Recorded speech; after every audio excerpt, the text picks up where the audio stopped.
오늘은 예수님의 사랑이 어떤 사랑인가 말씀을 통해서 같이 은혜 나누겠습니다. 여러분, 죄의 특징은 갈등, 그리고 싸움, 그리고 서로 대립하게 만들고 경쟁하게 만들고, 그래서 평화를 깨트립니다. 죄의 특징은 그래서 우리의 삶을, 또 우리가 살아가는 세상을 점점 혼돈과 어둠과 공허에 빠뜨리게 하는 것이 바로 죄의 특징입니다. 이 죄는 에덴 동산에서 아담과 하와가 선악과를 따먹는 사건으로 시작을 해서 하나님과 우리와의 관계도 깨뜨렸습니다. 또 이렇게 죄인된 인간은 계속해서 이제 하나님 말씀에 온전히 순종하지 못하고 또 불순종하게 되고, 우리를 그토록 사랑하시는 하나님을 두려워하게 만들고, 또 하나님이 아름답게 창조하신 아름다운 세상의 이 조화까지도 깨트려 버리고 말았습니다. 그래서 죄인된 인간은 끊임없이 하나님 보시기에 아름답다 이렇게 창조하신 자연을 끊임없이 파괴시켜 왔고, 그런 인간들에 대해서 자연은 또 재해로 고통을 주었습니다. 동물들의 세계에도 서로 사랑하고 아름다운 하모니를 이루는 조화가 깨트려지며 약육 강식의 새로운 질서가 만들어지고, 힘 있는 것들이 힘 없는 짐승들을 잡아먹는 그런 질서 아래서 이 약한 짐승들은 이 강한 것들을 늘 두려워하고 그것들에 대한 공격에 불안해하는, 경계하는 그런 삶을 살아가게 되었습니다. 이 불화의 관계, 화목이 깨어진 이런 상태를 다시 화해로 바꾸시는 열쇠와 능력은 오직 창조주 하나님에게만 있습니다. 그래서 우리 하나님께서는 하나님의 독생자 아들이신 예수님을 이 땅에 보내셔서 죽음을 통해서, 그 아들의 죽음을 통해서 화해를 이루어내신 것, 바로 그 장소가 바로 십자가인 것입니다. 우리는 십자가에서 그러므로 하나님의 사랑을 보고 우리 예수님의 사랑을 보고 깨달을 수 있어야 되는 것이죠. 십자가는 죄인된 인간들에게 보이신 창조주 하나님의 일방적인 사랑의 표이고 또 증거이며 화해의 장인 것입니다. 그래서 여러분, 우리 기독교의 신앙의 핵심은 무엇이냐? 기독교 신앙의 핵심은 화해입니다. 화해. 하나 되는 것입니다. 그리고 이 화해의 열매는, 또 그 선물은 평화로 임하는 것입니다. 예수님께서 이 땅에 태어나실 때 천군 천사를 통하여 하늘에서 영광이요 땅에는 그 기뻐하시는 이의 평화가 임한다, 이렇게 말씀을 하셨어요. 여러분 어떠세요? 오늘 여러분의 삶이 주님 사랑 안에서 아름답게 화목의 영으로 기뻐하시고 또 감사하는 삶을 살고 있는지, 아니면 이 평화가 깨어지고 불안하고 염려하고 미워하고, 여러분의 삶이 지금 어떤 모습이신지 한번 돌아보셨으면 좋겠습니다. 우리 그리스도인들은 이 화해와 평화의 상징인 십자가를 통해서 이 하나님의 사랑을 깨달을 뿐만이 아니라 그 사랑 안에 거하며 그 사랑을 실천하는 삶이 되어야 된다. 이게 바로 하나님의 자녀들의 모습이고, 또 그리스도를 통하여 구원받은 성도의 모습이며 삶이 되어야 됩니다. 아주 오래전에 있었던 일이에요. 13세기에 어떤 한 그리스도인에게 일어났던 일입니다. 어느 추운 겨울날에 막 불을 끄고 이제 잠에 들려고 하는데 갑자기 눈보라가 몰아치는 그 겨울밤에 누군가 찾아와서 문을 두드리는 겁니다. 막 짜증이 났죠. 그래도 이 밤에 누군가 찾아와서 도움을 청하는데 문을 안 열 수가 없구나. 이 그리스도의 양심을 가지고 문을 열었습니다. 그랬더니 웬일입니까? 문 앞에 서 있는 사람은 정말 험상궂은, 병색이 아주 깊은 험상궂은 바로 나병 환자, 문둥병자였던 것입니다. 그 사람은 추위에 떨면서 지쳐서 이제 이 주인에게 부탁을 하죠. 내가 지금 얼어 죽게 생겼으니 내가 좀 몸 좀 녹이고 갈 수 있도록 나를 안으로 들어가게 해달라. 정말 마음이 찝찝했습니다. 이 병세 깊은 나병 환자, 문둥병자를 집으로 들이는 일이 마음에 썩 내키지가 않았습니다. 그래도 그리스도의 사랑으로 내가 저를 집에 들여야 되겠다 하는 마음이 들어서 그를 집 안으로 들였습니다. 그가 집에 들어오자 닦지 못하고 온몸에 고름이 흐르는 그 악취가 풍기기 시작했던 것입니다. 기분이 좋지 않았습니다. 이 사람은 또 다시 부탁을 합니다. 내가 지금 며칠 동안 먹지를 못했으니 나에게 좀 먹을 것을 달라고 부탁을 합니다. 내일 아침 먹기 위해서 마련해 두었던 빵과 우유를 내다 데펴서 그 사람에게 대접했습니다. 이제 꼭 가려나 생각을 했는데 이 사람은 또 다시 부탁을 합니다. 내가 이 추운 곳에 갈 곳이 없으니 나를 하룻밤만 이곳에서 자고 가게 해달라고. 정말 뻔뻔스러운 이 사람을 내칠 수가 없었던 겁니다.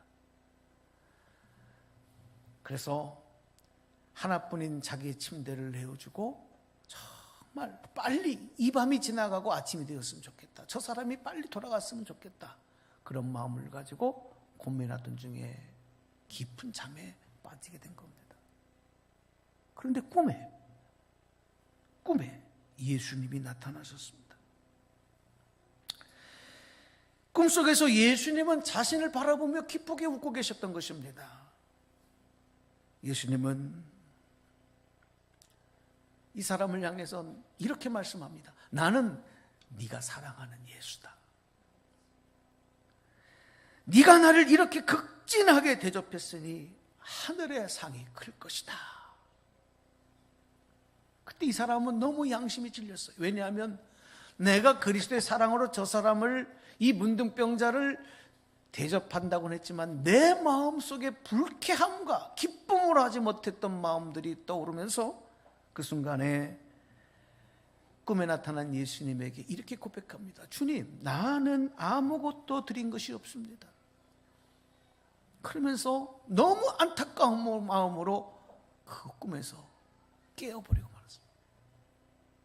이미 아침이 돼 있었습니다. 돌아보니까 이 문둥병자는 온데간데 없이 없어졌던 것입니다. 방 안에 가득 찼던 악취는 어디론가 없어지고 평생 맡아보지 못한 향기로운 향기가 그 방에 가득 차 있었습니다. 이 사람은 그 순간에 어제 저녁 눈바라치는 그 밤에 찾아온 문둥병자가 바로 예수님이었구나 하는 사실을 깨닫고 그 자리에 무릎을 꿇고 엎드렸습니다. 나병 환자의 모습으로, 문둥병자의 험상궂은 모습으로 찾아오신 주님을 좀 더 친절하고 기쁨으로 대접하지 못한 자기의 태도를 회개하면서, 그럼에도 불구하고 이렇게 부족한 나를 찾아와 주신 우리 주님 앞에 감사한 마음으로 그는 그 자리에 무릎을 꿇었습니다. 그리고 감사의 기도를 드렸던 것입니다. 여러분, 13세기에 이 한 사람에게 일어났던 이 사건, 이 주인공은 바로 13세기 동방교회의 4대 교부 중에 한 사람이었던 바로 요한 성 프란시스코인 것입니다. 그가, 이 성 프란시스코가 주님을 만난 이야기, 그는 그 순간에 하나님 앞에 기도했던 그 기도를 기도문으로 적었습니다. 그게 바로 온 세계 많은 사람들이 사랑하는 성 프란시스코의 평화의 기도인 것입니다. 이 기도문 한번 여러분에게 읽어드리려고 합니다. 주여 나를 평화의 도구로 써 주소서. 미움이 있는 곳에 사랑을, 불의가 있는 곳에 용서를, 분열이 있는 곳에 일치를, 의심이 있는 곳에 믿음을 심게 하소서. 오류가 있는 곳에 진리를, 절망이 있는 곳에 희망을, 어둠이 있는 곳에 광명을, 슬픔이 있는 곳에 기쁨을 심게 하소서. 위로받기보다는 위로하며, 이해받기보다는 이해하며, 사랑받기보다는 사랑하며, 자기를 온전히 줌으로써 영원한 생명 얻으리니, 주여 나를 평화의 도구로 써 주소서. 아멘. 여러분, 우리 예수님께서 십자가를 지시기 전날 밤, 유대인들의 가장 큰 명절인 유월절을 하루 앞두고 예수님께서는 제자들과 함께 저녁 만찬의 자리를 가지셨습니다.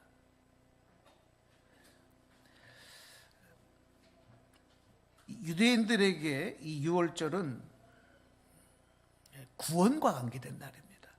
출애굽 사건에서 애굽에서 하나님께서 해방시켜 주실 때 바로 마지막 날 장자의 재앙 가운데 어린 양의 피를 문설주에 발라 하나님의 구원의 징표로 삼은 자들에게는 죽지 아니하고 살려주시고 구원하신 바로 그 유월절, 그것이 유월절의 전례가 되는데, 그래서 유월절은 구원과 관계된 날이며 또 희생과 관계된 날인 겁니다. 예수님께서 바로 이 유월절 전날 밤에 제자들과 함께 이 저녁 식탁 자리를 나누시면서 바로 그곳에서 하나님의 사랑이 무엇인가, 십자가에서 행하시고 완성하실 하나님의 구원과 그 사랑이 무엇인가 하는 것을 나타내 보여주셨습니다. 오늘 여러분과 함께 오늘 성경 본문에 있는 이 말씀들을 잠깐 좀 나눠보려고 합니다. 오늘 본문은 예수님과 제자들이 유월절을 앞두고 마지막 이 저녁 만찬 자리에 있었던 사람들 중에서 예수님과 그리고 시몬 베드로 그리고 또 다른 제자인 가룟 유다를 통해서 사랑과 관계된 세 가지 종류의 모습을 우리에게 보여주고 있는 그런 내용들을 볼 수가 있습니다. 그 세 가지를 여러분과 함께 살펴보려고 하는데, 첫 번째 한번 보실까요? 우리 한번 소리내서 같이 읽어보겠습니다. 시작. 계산하지 않고 사랑을 온전히 주는 사람. 첫 번째 종류의 사람은 이 사랑과 관계에서 계산하지 않고 사랑을 온전히 주는 사람, 바로 예수님의 모습을 볼 수가 있습니다. 죽음을 앞에 두신 예수님은 제자들을 사랑하시되 끝까지 사랑하셨다고 말씀하고 있습니다. 오늘 1절 본문의 내용을 다시 한번 읽어드리겠습니다. 유월절 전에 예수께서 자기가 세상을 떠나 아버지께로 돌아가실 때가 이른 줄 아시고 세상에 있는 자기 사람들을 사랑하시되 끝까지 사랑하시니라. 아멘.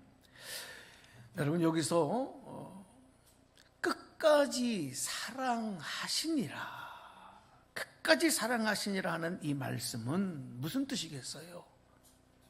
사랑받을 자격과 그런 가치조차 없는 제자들이었지만 그럼에도 예수님이 끝까지 사랑하셨다, 그런 내용이거든요. 예수님의 이런 사랑은 바로 하나님께서 우리를 향한 한계 없는 무한한 사랑, 그리고 우리를 사랑하셔서 자기의 모든 것을 다 주시는 희생의 사랑, 그 사랑까지도 포함하는 내용이 사랑하시되 끝까지 사랑하시니라 하는 말씀입니다. 네, 이 동방교회에 교부였던 요한 크리스토토메라고 하는 아주 훌륭한 분이 계십니다. 이분이 바로 오늘 이 본문에 펼쳐지고 있는 내용을 보면서 이런 질문을 했어요. 예수님께서 제자들의 발을 닦으시는 세족식을 이 만찬 자리에서 하셨는데 예수님은 과연 12제자 중에서 어느 제자부터 발을 씻기셨을까? 이 크리스토톰의 질문입니다. 어느 제자부터 발을 씻기셨을까? 이런 상상력을 가진 질문을 던지면서 크리스토톰은 이렇게 얘기했습니다. 아마도 가룟 유다의 발부터 씻겼을 것이다. 왜냐하면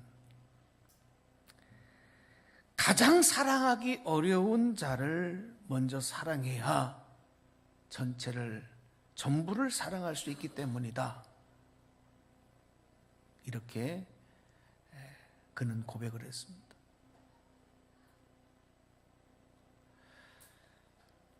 이게 바로 주님의 사랑법이고 이런 사랑을 실천하신 사건이 바로 최후의 만찬 자리에서 예수님의 제자들의 발을 닦아주신 바로 세족식의 현장의 모습이었습니다. 예수님은 저녁 자리에서 식사 자리에서 갑자기 일어나셔서 느닷없이 이상한 행동을 하십니다. 누구도 상상할 수 없는 예상할 수 없었던 행동을 하십니다. 그건 뭐냐면 갑자기 겉옷을 벗어두시고 수건을 가져다가 허리에 수건을 두르시고 대야에 물을 담아 제자들의 발을 닦아주시는 것입니다. 제자들이 그 모습을 볼 때 참으로 민망스럽고 참으로 받아들이기 어려운 그런 모습이었습니다. 왜냐하면 이 제자들의 마음의 상태는 그때까지도 누가 더 큰 자리를 차지하느냐, 누가 예수님이 왕이 되면 누가 오른편 누가 왼편의 자리를 차지하고 누가 더 큰 사람이냐를 서로 경쟁하는 마음으로 가득 차 있었습니다. 그런 제자들에게 다른 사람의 발을 닦아주는 섬김, 겸손의 모습은 전혀 관심 받기 일이었습니다. 왕이 되실 지금 우리 스승님이 제자들의 발을 체면도 없이 권위도 없이 제자들의 발을 닦아주신다? 이건 제자들로서는 상상할 수 없는 일이었던 겁니다. 그 일은 종이나 할 일이요, 천한 자들이 할 일이지. 우리가 3년 동안 따라다니며 모셨던 우리의 스승, 곧 왕이 되실, 우리를 구원하실 메시아, 왕이 되실 우리 주인 되시는 스승님이 해야 될 일은 아니다. 그렇게 생각을 했습니다. 사실 그 만찬 자리에서 유대인의 관습에 따르면 제자들 중에 누군가가 먼저 이 저녁 만찬을 행하기 전에 그 집에 들어오시는 예수님의 발을 씻겨드리는 사람이 있었어야 마땅했을 것입니다. 왜냐하면 그것이 예의였고 그것이 그들 안에 이루어지는 하나의 관습이었습니다. 그런데 이 제자들은 서로에 대한 섬김의 마음이 하나도 없었어요. 다 서로 자기만 높아지고 자기가 원하는 것만을 이루기를 원하는 마음이 있었지 서로 섬기려고 하는 마음이 없었어요. 그 마음이 없었기 때문에 또 서로 질투하고 경쟁 심리에 사로잡혀 있었기 때문에 누구도 예수님의 발을 닦아주는 사람이 없었습니다. 여러분, 오늘 우리가 살아가는 세상에서도 우리가 이렇게 질투하는 마음, 경쟁하는 마음, 서로 높아지려고 하는 마음만 갖고 있으면 이성의 눈을 잃어버리고 맙니다. 눈이 어두워지고 맙니다. 그래서 정말 마땅히 해야 할 일들을 하지 못하는 일들이 벌어지는 겁니다. 오늘 우리는요, 이 말씀을 통해 다시 한번 분명하게 도전을 받아야 돼요. 그런데 예수님은 당신이 고난당하시고 죽음당하실 일을 오히려 배신하고 도망할 제자들을 위해서 겉옷을 벗으시고 자신의 지휘 체면을 내려놓으시고 종과 같은 낮은 자리에 허리를 숙이시고 그곳에 무릎을 꿇고 앉아서 제자들의 발을 씻겨주시는 바로 예수님의 모습은 이미 십자가에서 사랑을 완성하시기 이전에 제자들에게 하나님의 사랑이 무엇인지를 나타내는 현장이었다는 겁니다. 그냥 발을 닦아주는 모습이 아니에요.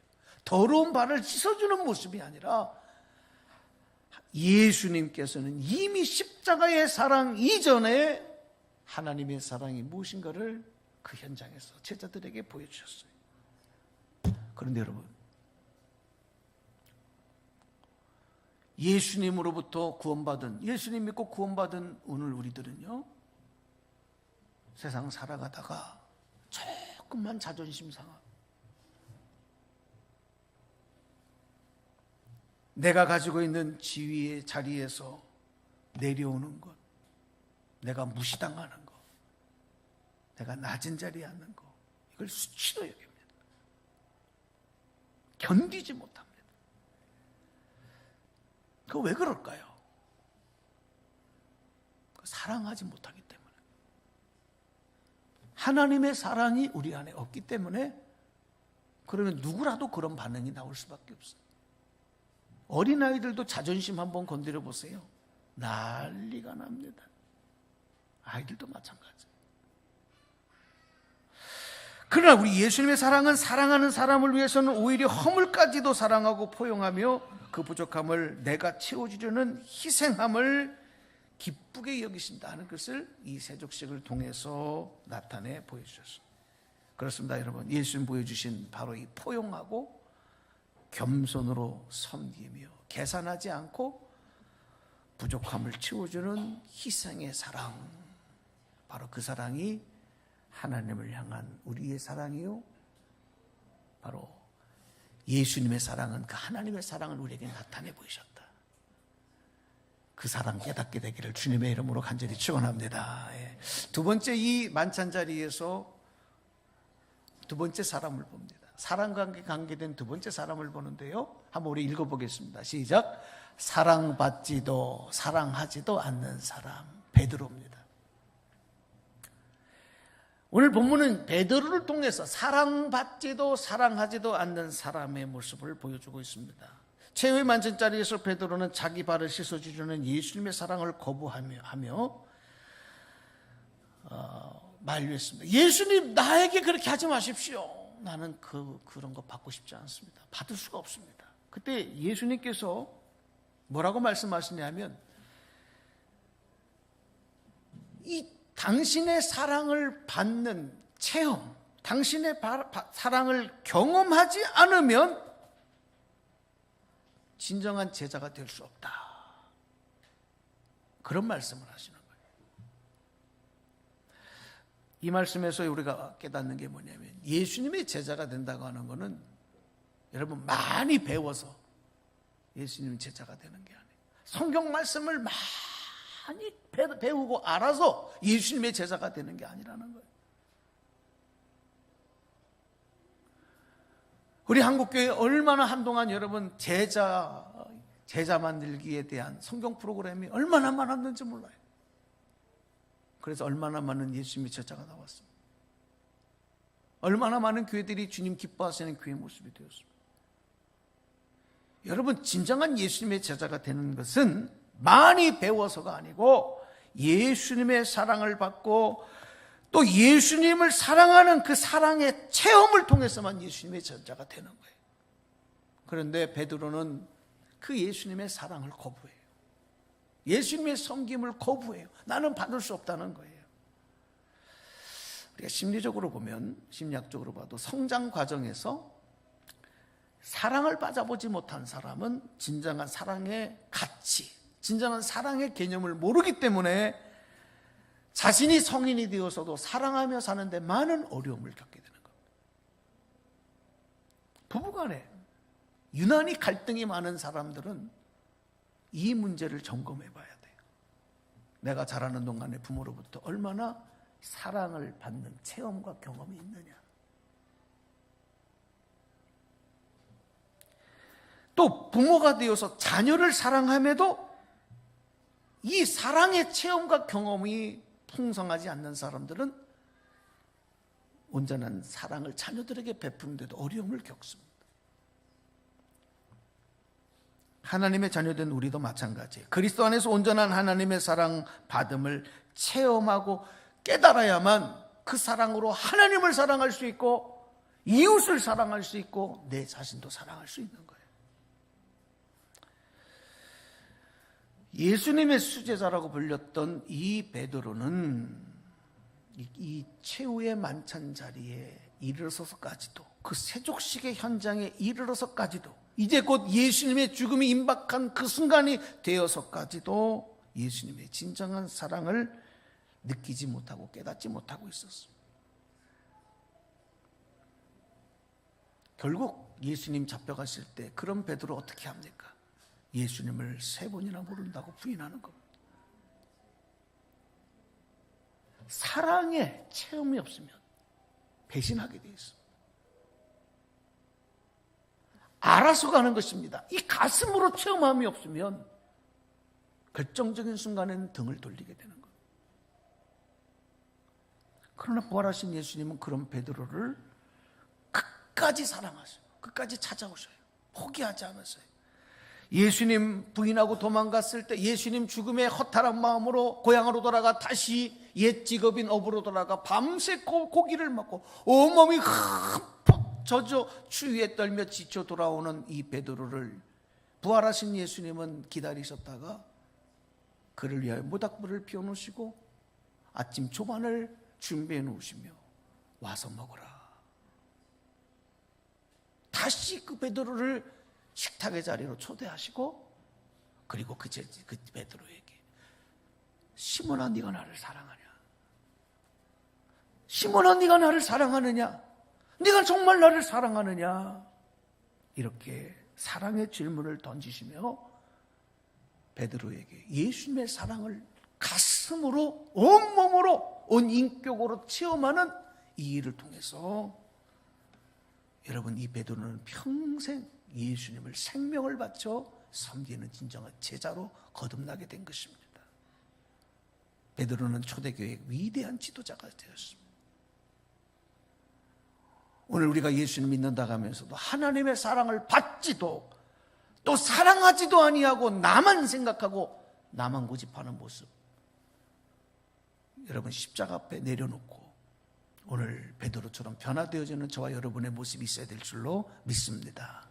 마지막 3번째, 이 만찬 자리에서 우리는 사랑과 관계된 또 한 사람의 모습을 봅니다. 우리 한번 읽어보겠습니다. 시작. 사랑을 받고도 배신하는 사람, 가룟 유다입니다. 사랑받고도 배신하는 사람. 가룟 유다는 예수님의 제자 중에서 특별히 예수님의 사랑과 인정을 받던 제자였기 때문에 예수님의 공동체, 제자 공동체의 재정을 맡았습니다. 돈깨를 맡은 자였다. 그런 유다의 마음에 마귀가 예수를 팔려고 하는 생각을 넣었습니다. 어떤 사람들은 그래서 가룟 유다를 동정합니다. 그 가룟 유다의 책임이 아니지 않느냐. 그건 마귀가 가룟 유다의 마음에 예수를 팔려는 생각을 넣었기 때문 아니냐. 그런데 여러분, 가룟 유다가 그렇게 되기까지 가룟 유다에게는 정직하지 않으면서도 겉으로는 자기 의에 빠져 살아가는 이런 잘못된 이중적인 마음이 있었어요. 겉으로는 자기가 의인인 것처럼 고든 정의를 말하는 것처럼 얘기하지만 속으로는 거짓을 그리고 돈깨의 돈을 도둑질하는 이런 비양심적인 이중적인 모습이 가룟 유다에게 있었다는 것입니다. 예수님은 가룟 유다의 그런 부정직함을 이미 알고 계셨습니다. 그가 예수님을 팔자라는 것도 알고 계셨습니다. 그러나 예수님은 끝까지 가룟 유다를 미워하지 않으셔요. 미워하지 않으십니다. 그리고 포기하지도 않으셨습니다. 계속해서 끝까지 예수님께서는 그런 가룟 유다의 잘못된 마음을 회개하고 그가 다시 돌이키기를 기회를 계속 허락해 주신 것이 바로 우리 예수님의 사랑이었던 겁니다. 가룟 유다는 자기 뜻과 다를 때 사랑을 받고도 배신했지만 예수님은 가룟 유다와 베드로 그리고 다른 제자들의 배신에도 끝까지 사랑해 주셨어요. 이게 예수님의 사랑이에요. 이런 예수님의 사랑은 바로 우리를 향한 하나님의 사랑을 나타내시는 모습이었다는 것입니다. 자, 여러분, 배신당해 보셨습니까? 배신의 상처, 배신의 아픔이 얼마나 크다고 하는 것은 배신당해 본 사람만 아는 내용입니다. 배신당해 보지 아니하고 어떻게 참사랑을 말할 수가 있겠습니까? 내가 당신을 사랑한다고 말하지요. 배신을 당해보고 그 사랑을 말해봐요. 내가 정말 사랑하는지.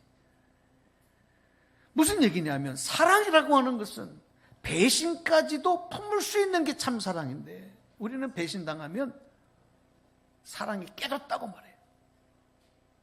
그리고 이별합니다. 원수가 됩니다. 배신당함으로 큰 상처를 받고 고통받는 사람에게는 정말 당장 쉽게 이해할 수 없는 이야기일 것입니다. 그러나 분명히 성경은 배신을 통해서 오히려 더 진정한 사랑이 확인되고 나타나고 있다는 것을 우리에게 증거하고 말씀하고 있다는 거예요. 혹시 여러분이 인생 살아오면서 배신의 아픔으로 상처받은 분들이 있다면 여러분 오히려 그것이 기회입니다. 다시 한번 사랑을 확인하고 점검할 수 있는 기회라는 얘기예요. 그럼에도 불구하고 인간관계에서 우리가 배신당하고 나서 도저히 나는 배신의 상처를 극복할 수 없다. 그런 마음이 나를 계속해서 지배하면 내가 그 사람을 나를 배신한 그 사람을 사랑하지 못하고 있구나. 나도 그를 사랑하지 못하고 있구나. 이거를 점검하고 내 자신부터 돌아봐야 되는 거예요.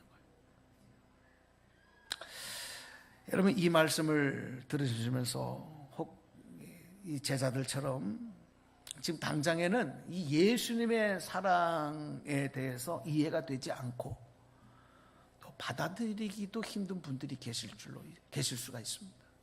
분명히 그렇죠. 어떻게 다 이해할 수 있겠습니까? 그런데 분명한 건 뭐냐면 내가 이해할 수 없고 받아들일 수 없다고 해서 하나님의 사랑이 다른 것으로 바뀌지 않아요. 예수님이 제자들과 함께 보여주신 그 사랑이 내가 이해할 수 없다고, 내가 받아들일 수 없다고 해서 다른 사랑으로 바뀌지 않는다는 것입니다. 그래서 우리는요, 그리스도인된 우리들은 받아들일 수 없고 이해되지 않을 때 성령님 앞에 구하며 기도해야 돼요. 예수님의 사랑, 하나님의 사랑이 깨달아질 수 있도록 도와주시옵소서. 은혜를 내려주옵소서. 그렇게 기도해야지. 나는 이해 못하겠어. 나는 받아들일 수 없어 라고 거부하면 그게 바로 가룟 유다의 모습이 되는 거예요. 그게 가룟 유다의 모습이에요. 그게 가룟 유다의 반응인 것이에요. 오늘 말씀 마치도록 하겠습니다. 사랑받고도 배신할 수 있는 것이 불완전한 인간의 숨겨진 모습이에요. 참 모습입니다. 인간은 불완전하기 때문에 사랑받아도 배신할 수 있어요. 그러나 예수님은 하나님의 아들이시고 우리를 구원하신 예수님은 배신당하시고도 끝까지 사랑하시는 분. 그래서 그 사랑으로 저와 여러분을 구원하셨는 줄로 믿습니다. 할렐루야. 끝까지 사랑하시는 그 사랑으로 우리를 구원하신 거예요. 오늘 말씀을 맺으면서 부모가 되어보지 못한 사람에게 부모의 사랑을 아무리 얘기해도 머리로는 이해를 할 수 있어요. 머리로는 이해할 수 있지만 가슴으로는 깨닫지 못해요. 부모가 돼보지 아니하고 자녀를 낳아 키워보지 아니한 사람이 어떻게 부모의 사랑을 가슴으로 할 수 있겠습니까? 왜 그래요? 체험되어지지 않았기 때문에 그래요. 부모의 사랑을 체험하려면 정말 깨달으려면 내가 부모가 되어봐야 돼요. 사랑이 보상과 대가를 구하며 하는 것이 아니라 진정한 사랑은 주고 또 주어도 아쉽고 아깝지 아니한 것이다. 받아서만 기쁜 것이 아니라 진정한 사랑은 주며 행복하고 줌으로 인하여 감사한 것, 더 줄 수 없어 안타까워하는 것이 진정한 사랑이라고 하는 것도 바로 우리가 부모로서 깨닫는 사랑일 뿐만이 아니라 바로 그것이 우리 예수님 십자가의 사랑, 나를 향한 내 아버지의 사랑이라는 것을 깨달아지며 우리는 그 체험으로 그 사랑 안에 거하는 삶을 살아가야 되는 것입니다. 오늘 이 말씀을 여러분에게 전하면서 예수님의 사랑은 바로 그런 사랑이고 우리가 그 사랑 안에 거해야 되고 그 사랑을 실천하며 살아가야 된다. 오늘 이 말씀으로 꼭 승리하시고 그 사랑의 열매를 맺는 저와 여러분 되시기를 주님의 이름으로 축복합니다. 우리 한번 다 두 눈을 감아 보시겠습니다.